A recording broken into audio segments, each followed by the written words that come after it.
Kwekwe Awiti, Akwega. Mon nom est Conrad Sioui. Je suis de la nation Wendat, la nation Huron-Wendat, et je suis extrêmement heureux de vous accueillir ici dans la Maison Longue.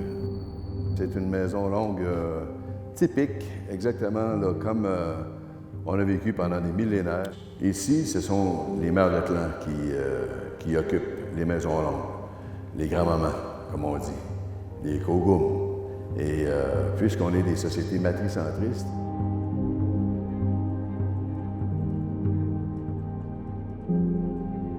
j'ai eu la chance et la possibilité de vivre dans une famille traditionnelle, une famille où j'ai appris la culture, les valeurs, avec des cousins, cousines, amis, une collectivité, une communauté extrêmement riche et en même temps, bien sûr, pieuse. On a été élevés dans des valeurs chrétiennes, c'est sûr. Déjà, moi, à 5 ans, je voulais absolument servir la messe, mais pour servir la messe, je devais absolument apprendre toutes mes prières en latin.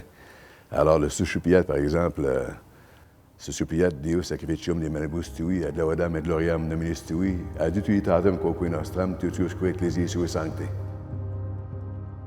On vit, par exemple, si la grand-maman est du clan de la tortue, bien, la longue maison est une longue maison tortue. Alors, ce sont tous des gens qui font partie du clan de la tortue qui demeurent dans la longue maison. Ma grand-mère maternelle a été pour nous autres un flambeau dans la nuit.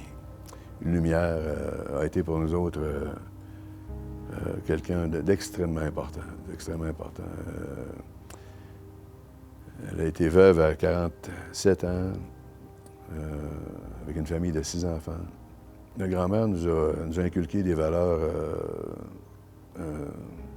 vraiment, là, fondamentalement humaines, bonnes. Elle travaillait du matin jusqu'au soir. On l'aidait beaucoup, par exemple. Il fallait tous participer. Et c'était le nous. Elle nous a montré le nous. Notre table, notre repas, notre bois. Allons rentrer notre bois pour chauffer notre poêle, pour que notre maison soit chaude. Le nous, c'était toujours dans le nous. Et on est élevé dans le nous. Après avoir travaillé toute la journée, elle se réveillait à 4h30 du matin, elle descendait. Et puis, elle commençait à chauffer son poêle à bois. Et puis, il faisait froid, là. On était emmitouflés dans nos couvertures, puis on entendait notre grand-mère descendre, puis d'un coup, on sentait la chaleur un peu, puis on se réveillait, puis comme des petits oiseaux dans un nid. Et elle nous a couverts comme ça. Elle a pris soin de nous autres, c'est incroyable. Elle nous a aimés tellement. On a senti l'amour véritable. Et puis, là, arrivé à 7 heures, parce que Monseigneur Roy, il disait chapelet aux radios. Et puis là, il fallait être prêt pour qu'elle puisse terminer sa besogne, son travail, pour qu'on puisse faire le chapelet, dire le chapelet avec grand-maman. Et des fois, et souvent, on était capable d'arriver à temps parce qu'on l'aidait aussi pour d'autres choses, pour arriver, pour être prêt pour le chapelet. Puis on en faisait des bouts à genoux, et puis des bouts assis. C'était un grand plaisir qu'on avait de le faire parce qu'on le faisait avec notre grand-mère qu'on adorait. On l'a fait aussi avec nos parents souvent aussi, le chapelet. Après, on servait un petit thé, puis quelques biscuits, puis on jasait ensemble. Puis ça raffermissait le lien de famille, le lien familial. Ce sont des valeurs dans lesquelles notre grand-mère nous a amenés à comprendre la vie. Tu sais. Puis elle ne parlait jamais contre personne. Alors, c'est comme ça que j'ai grandi dans cette foi chrétienne-là, cette capacité de comprendre que l'acte de charité, elle était universelle. L'acte de foi aussi était universel. L'acte d'espérance était universel.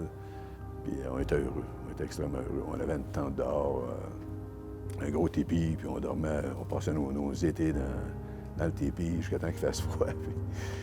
Puis c'était du bonheur, du vrai bonheur.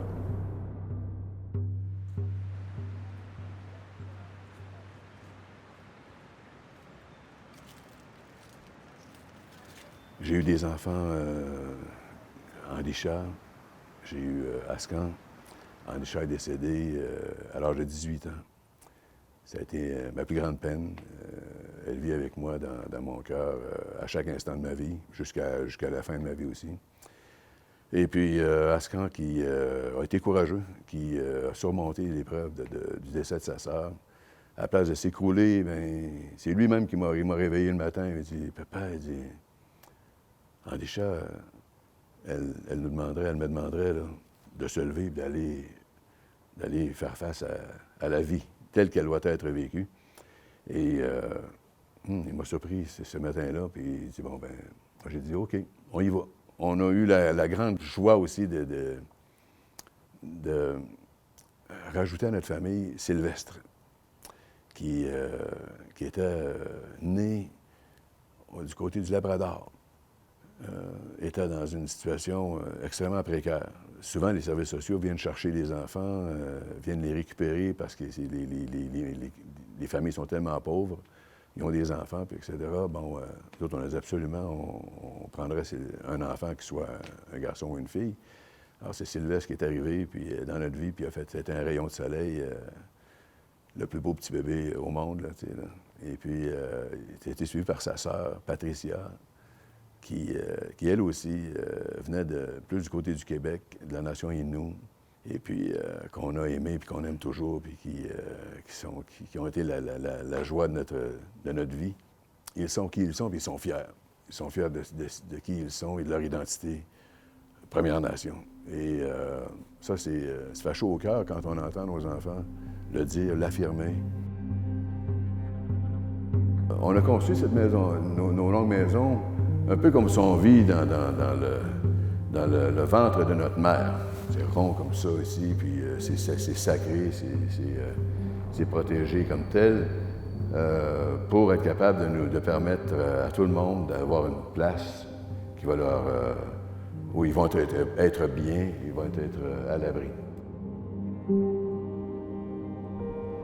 On a montré des valeurs aussi à nos enfants, des valeurs extrêmement importantes, des valeurs du partage, des valeurs de l'intégrité, de prendre soin de soi-même, de prendre soin des autres aussi, des valeurs chrétiennes, des valeurs catholiques, des valeurs universelles dans le fond. Comme l'Église est supposée être universelle, et elle l'est.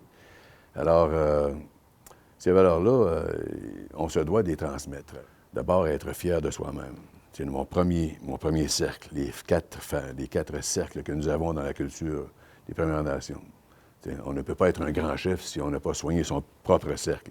Donc, il faut être en paix avec soi-même. Il faut être capable de se voir dans un miroir puis de se dire, bien, regardez, je suis telle personne avec mes défauts, mes qualités, mais il y a quelque chose qui me dirige, c'est-à-dire cette volonté d'améliorer le sort de l'humanité puis en même temps, bien, de ma nation. Alors, le deuxième cercle, c'est sa famille. Prends soin de sa famille, prends soin de son nid, comme on dit. Et, le troisième, c'est la nation. Et en même temps, le quatrième, c'est le cercle universel. Prends soin de tout le monde qui sont autour de nous, parce qu'au bout de la ligne, on est tous des êtres humains. Moi, je me suis donné comme tâche, comme grand chef, de ne à peu près jamais manquer une funéraille à l'Église. D'aller visiter nos malades dans les différents hôpitaux dans la région de Québec.